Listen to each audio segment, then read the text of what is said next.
Well, first of all, just from the perspective of the countdown to the last game in this building, I mean, just what are your thoughts on the fact that this won't be the Oilers' home anymore after so many great years? Well, as I've been telling most of the people who ask me, I said I think the thing I noticed the most is my youngest daughter, who grew up in this building, who is really devastated that we're moving. She knows all the crinks and the cranks out of here. She would come with me on all my treatment days and ride around, rollerblade around, run the stairs, work out with Craig McTavish. So it's amazing how emotional she's getting about it. I say it's a building. It's a building we have great memories on, and we're going to have some great memories in another building. That's what I'm thinking mostly. And she said to me last night again, I know I'm going to have tears there on there Wednesday. Hey, you grew up with it, So I think that's the thing that I think mostly of is the people and the memories of what they had here. In terms of, I'm going to throw a few at you here. I mean, you often got to see the players when they were uncomfortable or in pain. Who's the toughest player maybe that ever wore the Oilers jersey, do you think? And I'm not being prejudiced. I'll say my younger brother. Yeah. Okay, and I bordered a little bit on insanity too. Kevin was really tough. I mean, he played through a lot of things. Smitty, Ryan Smith was, and Jason Smith. Those were probably my top three. But then I have to overtop that all with a guy by the name of Dan Kepley, who was, beyond insanity, And then I looked at Danny and I look at these guys. But I've said it and I said before, you do not play in the National Hockey League without being tough, without having some form of toughness. That doesn't mean dropping your gloves. It means being able to play through discomfort, play through pains, because you don't get up here without doing those things. So they're all tough. Then there's other guys who are a little bit, a little bit beyond that. And those I would say is, the things that Kevin played through, Smitty and Jason, those are probably my top guys. So where does that come from? Is it just a mentality, or some guys just their bodies are different where they can take it more, or is it just some guys are willing to say, I am not going to quit no matter what? I think it's their mentality. I think it's the dressing room. I think it's the people around them. I think it's all those sort of things where they don't want to let their teammates down. Okay, where they want to get out there and stuff like that. There's nothing's going to be. I mean, I keep getting asked so much about the Jason Smith getting stitched in the runway, and that's simply because he wouldn't go to the dressing room. He refused to go to the dressing room, and we knew that if we didn't stitch, he couldn't go back on the ice. That's it. You're playing. You're not going out. I used to say jokingly, especially with Jason, if Jason came to me and needed to see a doctor, I'd call 911. Really? Yeah, he was like that. I mean, and that's a leadership. I mean, players see that. It was one player said to me, and I think it was Marty Reasoner said to me, we were chatting years ago, and he says, Kenny, you think the way Jason played with everything he played, do you think it might have shortened his career?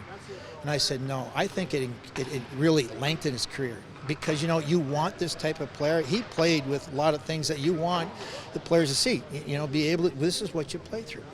Again, on the other side of the spectrum, and maybe you don't want to give a name, but there must have been moments where you thought, seriously, this is a problem? Or like you see what other guys are going through and you need help with this? Yeah, there is, and especially in the playoff time, they'll get educated, okay? And the thing that I've always stood by is that I wanted the players to always be comfortable with me, know that I was their friend, okay? And I would never put them out there if there was a situation leading up to them potentially had.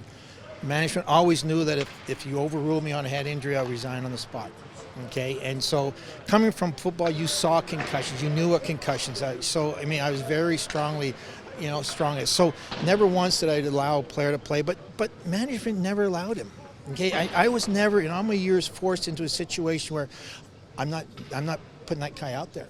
Okay, so I was fortunate the people I worked with. I was fortunate to work with Glenn Sather. Okay, I was very fortunate to work with from Norm Kimball with the Eskimos to Glenn Sather. I had two phenomenal GMs and eventually my younger brother. So we were never put in that situation. But yeah, there is those players. Okay, and even we realize that, okay, if it's the first game of the season, we're going to go, yeah, do we really want to push it versus the first game of the play? It's totally different. And the players themselves know that. Yeah.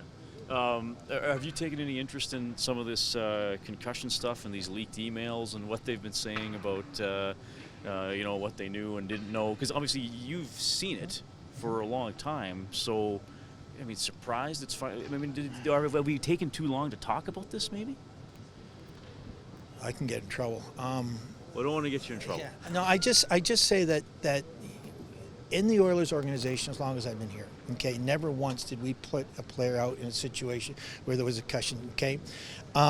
And I always was strong believers that we let the people around us make the decisions, okay? And when it came to a concussion, a head injury, we let neurosurgeons make those decisions. They were the ones that made the decisions. Never once did we force a player into playing. Now, where they played not telling us, that's totally different. I mean, going back to my Eskimos days, I can remember linemen telling me, I don't remember the third quarter.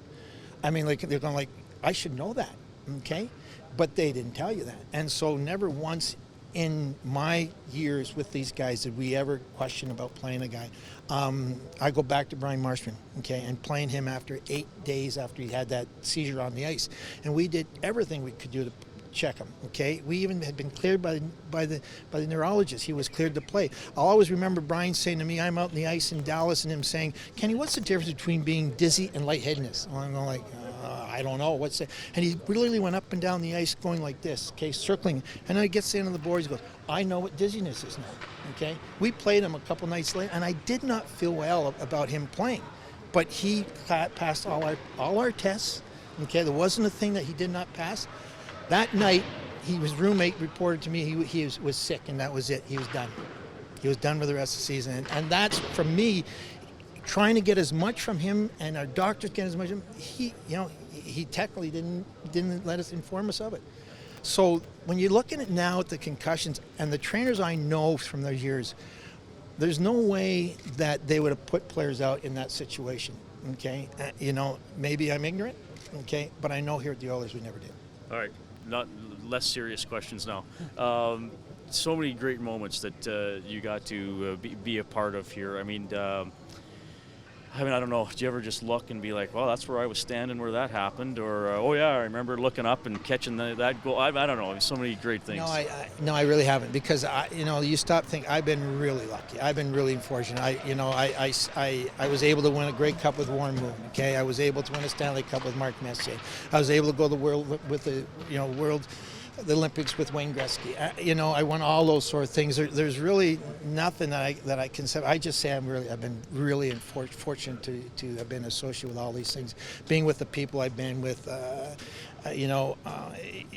if you say I have to have a memory, I would say walking into my dress, my first championship being in football, and getting soaked by champagne by Dwayne Mandruzzi. That's the one I always remember, because that was my first.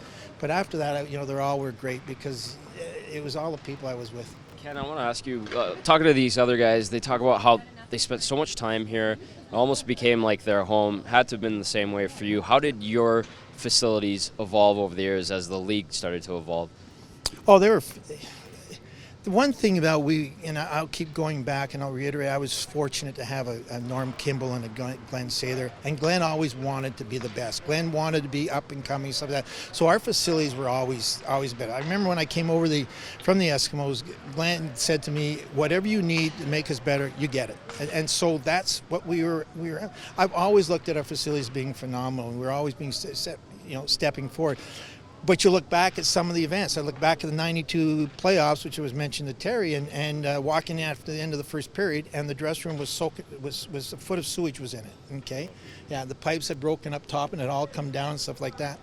And at that point, at that time, my physiotherapist Dave McGee had gotten towels really quickly, and he had kept it under my door so it didn't get into the training room. But there was a foot of sewage in the dressing room. I mean, I remember that so vividly, more like, oh my God, how are we going to get through that? We went in overtime, besides, finally beat the Kings.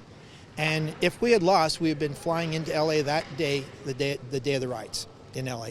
So you talk and think about situations like that.